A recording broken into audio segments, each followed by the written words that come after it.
වෙලාට පූජා කර අවසానයි.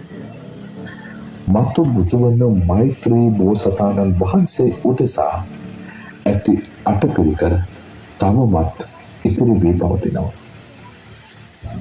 අප සිදුහත් බෝසතාණන් වහන්සේ මහා අභිනික්මන අවස්ථාවේදී සහම්පති මහා බ්‍රහ්මයා විසින් ගතිකාර බමුණු වේසයෙන් පැමිණ පූජා කරනු ලබන්නේ එම අටපිරිකර පූජාවයි. පහන් කුඩුවේ පහළ පාදම දෙස බලන්න. ඔබට දැක බලාගත හැකි. ඔබ දැන් පහළ බලන්න.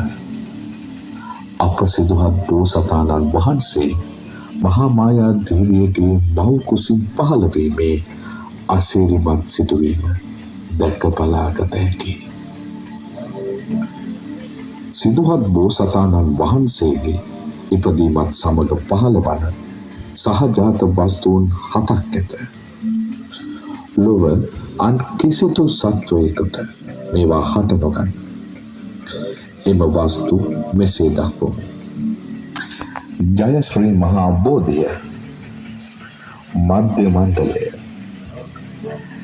යශෝදරා දේවිය, කන්තකාශ්වයා, කාලදායි ඇමති, චන්න ඇමති, ආනන්ද හිමි. ඔබට පහන් කුඩුව මැද බලන විට ජම්බුද්වීපයේ මධ්‍ය දේශයේ පිහිටන බෝධි පර්යංකයක් දැකගත හැකියි.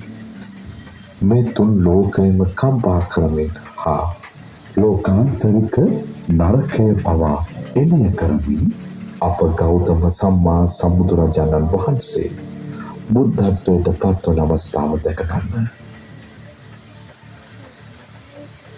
අප බුදු පියාණන් වහන්සේ සම්මා සම්බුද්ධත්වයට පත්වීමෙන් පසු පළමු ධම්සක් සූත්‍රය දේශනාවත් සමග උතුම් ශ්‍රී සද්ධර්මය නිරූපණය කරමින් ඔබට දිස්වන ධර්ම චක්‍ර සමූහය දැක බලාගත හැකි.